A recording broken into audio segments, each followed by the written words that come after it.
చేసింది బ్లైండ్ పనిరా, దాని జీవితాంతం డిసేబుల్ చేసేసారు. ఈయన గారేంటి ఇంగ్లీష్లో మాట్లాడుతున్నారు? ఈయన హిందువు, క్రైస్తత్వం అంటే అసలు పడదు, ఇంగ్లీష్ అంటే అసలు పడదు, మరి బ్లైండ్ అని కైండ్ అని ఇదేంటి మరి?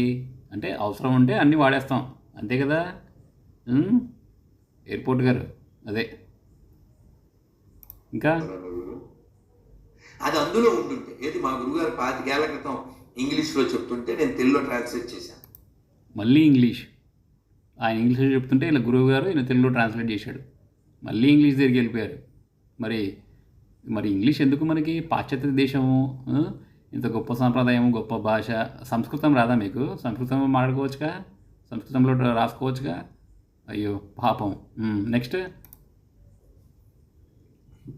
అది అందులో ఉంటుంటే కక్కుల్లో అందులో లిక్విడ్ ఉంటుంది, భగవంతుడు ఏర్పాటు చేశాడు, ప్రకృతి డిజైన్ చేసింది.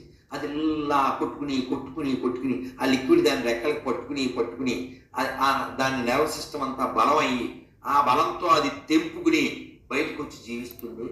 అంటే నువ్వు చెప్పిందేమో భగవంతుడు ఏర్పాటు చేశాడు, దాని నెర్వ్ సిస్టమ్ ఎలా పనిచేస్తుందని నువ్వు చెప్తావు, అదైతే మేము నమ్మాలి. అదే క్రైస్తవుడు చెప్తే అది కాదు, అంతే కదా.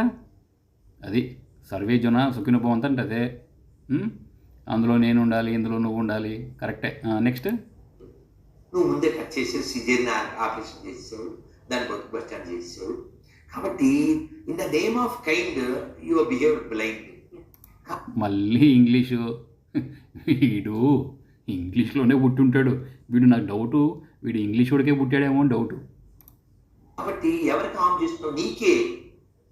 ఇప్పుడు రాత్రి 2ంటికి నువ్వు కేఎఫ్సీలో ఆర్డర్ తినేసినా, జొమాటోలో టమాటో బాత్ తినేసినా, వీడికి కేఎఫ్సీ, జొమాటో, స్విగ్గీ, ఓహో అంటే ఎప్పుడు తిరుగుతూ ఉంటాడు కదా, వాడు తింటాడేమో. అరిగించుకోవాల్సింది నువ్వే. రాత్రి పూట పండు తినడానికి ఆలోచిస్తాను, ఎందుకంటే సన్ను వెళ్ళిపోయాక ఇంకా బన్న తినకూడదు, ఇంకా ఫన్ చేయకూడదు. If you love your self, అందుకే నీ మీద ప్రేమ నీకే లేకపోతే ఎవడేం చేస్తాడు? అంటే ఓపి ఇప్పుడు మనం కొన్ని పళ్ళు తింటుంటాం, ఈ సీతాఫలాలు లాంటివి, అవి మొగ్గకుండా. అడుక్కు తింటావా, కొనుక్కొని తింటావా? ఇంతకి నువ్వు పళ్ళు నాకు తెలిసి కొనుక్కొని అయితే తినవు. ఏం లేదండి, మీరు క్రీస్తుని ఇష్టం వచ్చినట్టుగా దూషిస్తుంటారు కదా క్రైస్తత్వాన్ని.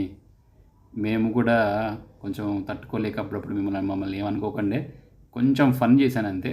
పెద్దవారు, పూజ్యులు, లైట్గా తీసుకోండి ఏంటి, ఓకేనా? ఎందుకంటే అనవసరంగా క్రీస్తు జోలికి రాకండి ప్లీజ్.